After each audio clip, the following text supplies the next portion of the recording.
Yo, what up, y'all? It's your boy Lil Cease, representing the Mafia all day, every day, B.I.G. status, man. You know who I'm messing with, man. Pretty Lou NYC.com, man. All day, every day, everything is hard body, Mafia status.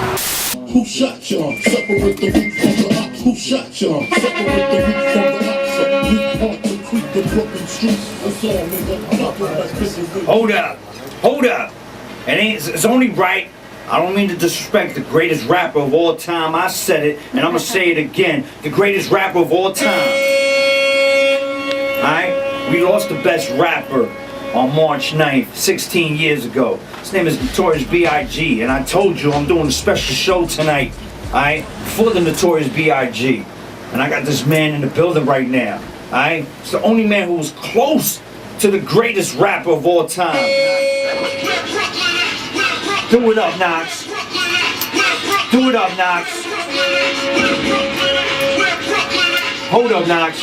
My brother Lil Cease is in the building, baby. Alright? Lil Cease is in the building. You already? Cease, what up? It's good, man. How you, man? Chilling, man. I'm tired. I'm sick.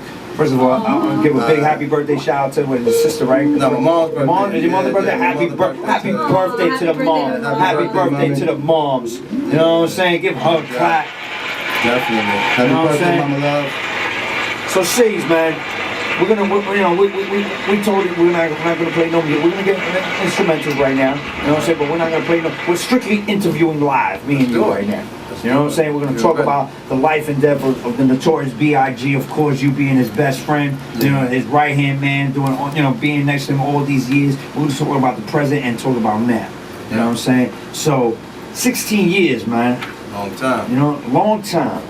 To me, it feels short. I'm not gonna lie. It's like a short time. I can still remember, you know, when everybody got the bad news in this industry. You know what I'm saying? How does it feel to you? How you're feeling about it? 16 years already. You know what I'm saying? I mean, you know, I get the same feeling everybody else get. You know what I mean? It's a little different for me because I experienced what happened on that day 16 years ago. Right. So, you know, it's like it's a bittersweet thing. You know what I mean? It's like, you know, I think about it just missing my homeboy, but then when you hear all the celebrations and tributes on the radio, you see all the tribute parties, and you know, that's the kind of stuff that kind of cheer you up on Instagram. Seeing that love. Like when I got on Instagram that morning and it seemed like damn near everybody, every time you roll past one picture, it was a picture of B.I. strolling down there. Just that love, that's the stuff that kind of cheered me up and make me stray away from just thinking about like, damn, my boy not here. You know what I mean? It makes you not think about it in a negative way. You know what I mean? So definitely here in spirit. It's a good look, without question. You know what I'm saying? Definitely here in spirit. Here in spirit, he's here in music. He's here. You know what I mean? Especially when you see his daughter and the son.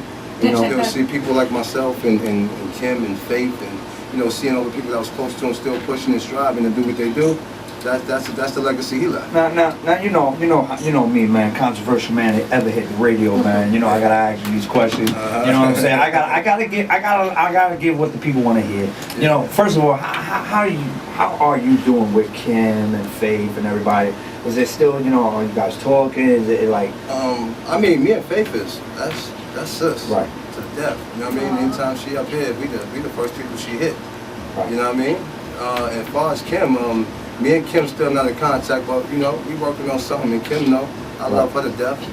I miss her to death. No bad. Nah, no We're bad gonna clear this shit up right now because a lot of people talking out there still. Yeah. Oh, yeah. People still talking in the streets, saying, you know, all the bad stuff is still going on, bad vibe. I want to clear shit up. We're gonna clear shit up tonight. Nah, it's nothing bad. You know, we had our situations back in the days, but that's nothing. We got history together, and we built something together.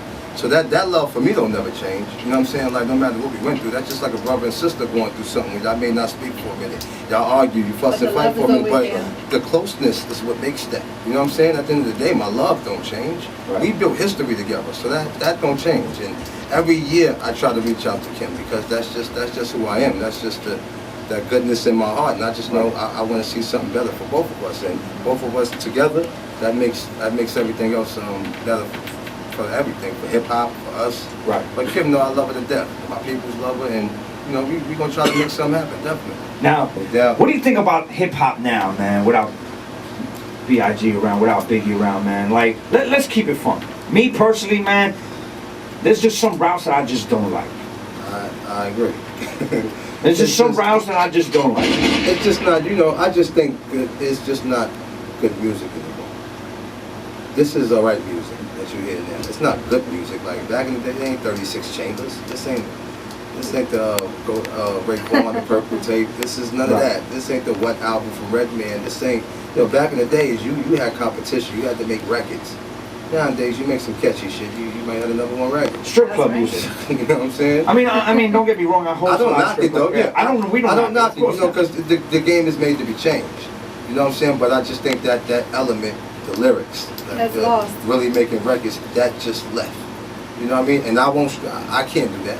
I'm not gonna sit out there and do that hillbilly whole 1, 2, 3, sing along, tap your feet right and left and roll me and throw it this. Nah, I can't do that.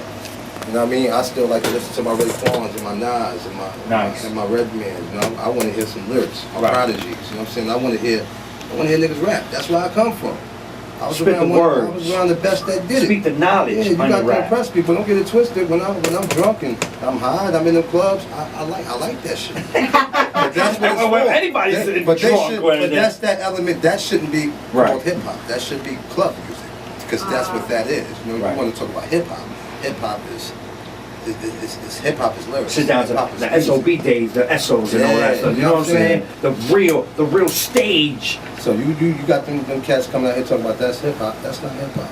That's party music. That's club music. Big made a lot of shit fly that was just unusual. Like simple shit like him and Puff driving in the car backwards. You know what I'm saying? niggas is probably trying to ride down Fulton backwards and shit. You know what I'm saying? He just made shit like that fly, B. And just all that excitement left. Like back in the days, we was creative. You had to do things better than the other person. You know what I'm saying? Because it was competition, but friendly competition. Yeah. It's like now you just, come on, son, throw on the tight jeans and just wearing flats. Busta was like that too. Busta was very creative. Oh, dude, very the anime, we don't see those no. We don't see those no more. You know, we spent money for videos back in the days. Nowadays, niggas are shooting videos with their iPhones or something. Turn around. You absolutely right, yo. And niggas don't get it twisted. It's some of this shit be winning. So you can't knock it, man. If you're doing something that's changing your life and feeding your family and taking care of your kids and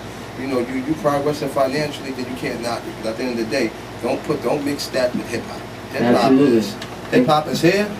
That music is there. Right. And that fun element, just like what you was talking about, because Cease, for the viewers out there, Cease is no stranger to the show. He came on our last show. We was at the other station, and we spoke about the cover. Your cover and all that shit. That element also is out of hip hop. You know what I mean? Like Cease had the classic cover. You know, him half naked on the shit. You know what I mean? That shit. Show these hands in front of my shit. I'm like this, man. That's the fun of hip hop. That's what you call it. I mean, I gave the image to what I was trying to put across. My shit was called The Wonderful World of Caesar Leo. I was letting them know after Big died, I'm comfortable now and I'm cool and I'm happy. I'm living. You gotta do something, man. Would have been alive right now. How the hip hop game would have been. So now I'm asking the man who I really want to ask this question.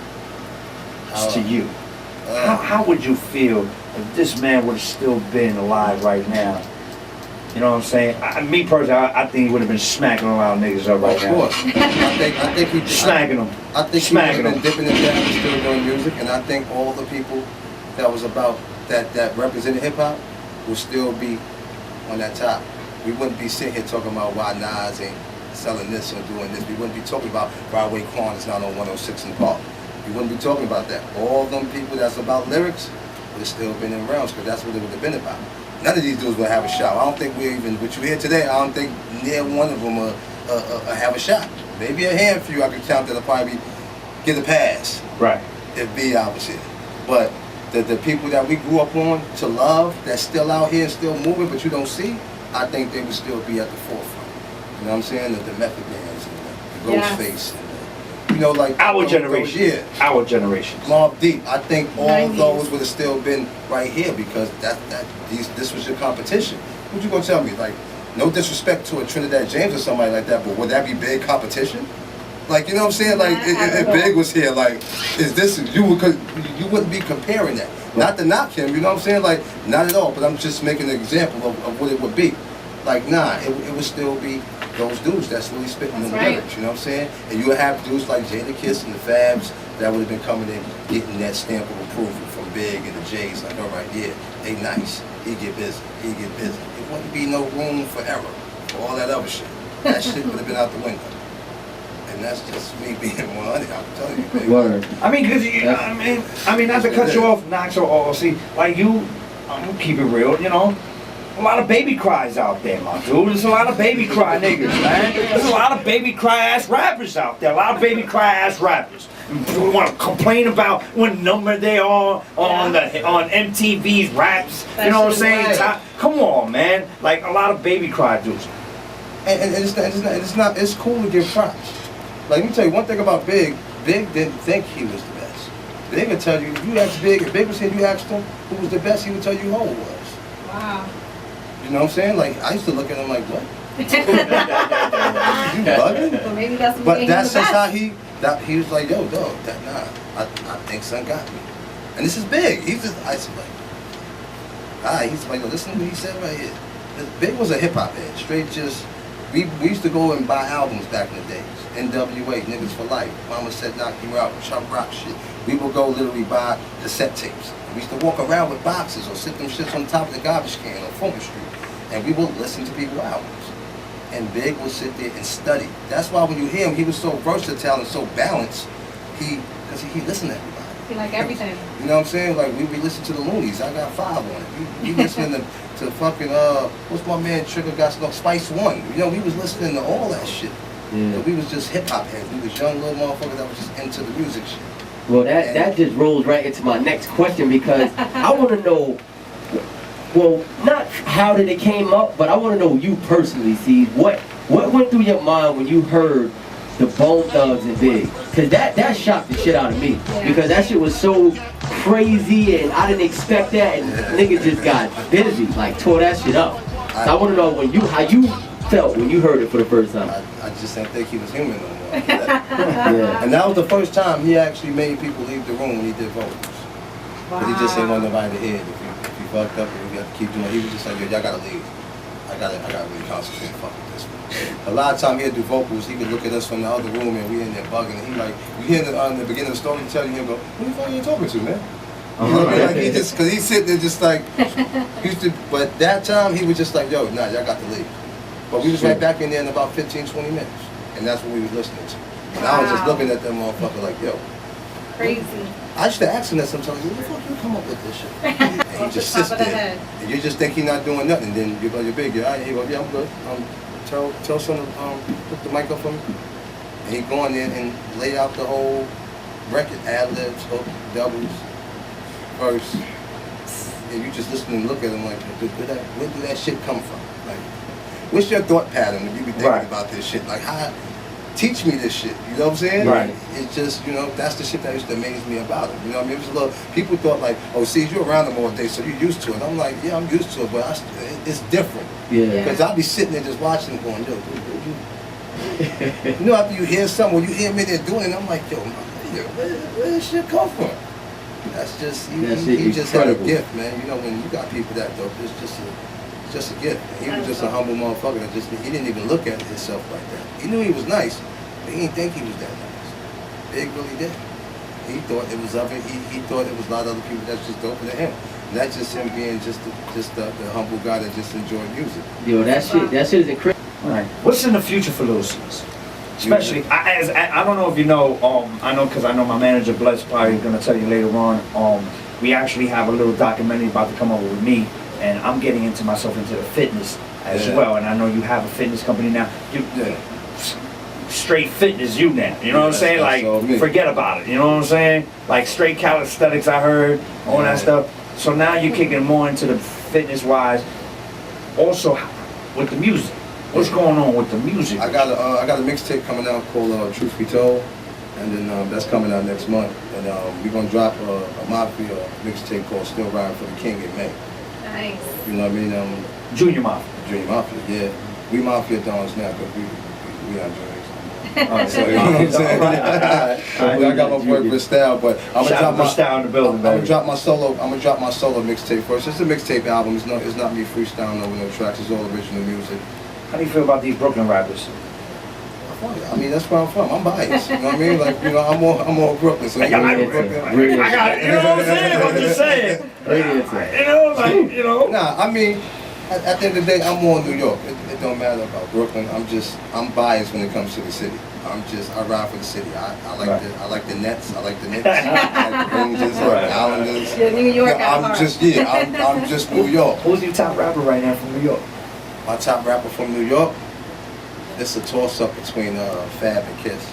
Nice. You know, and then of course I might just have to be Haters biased and go here, but Kiss is my man. You know what I mean? That's my homie. But Fab, he's Brooklyn. But it's those two right there, are like my two main dudes. They've been consistent with just making good music.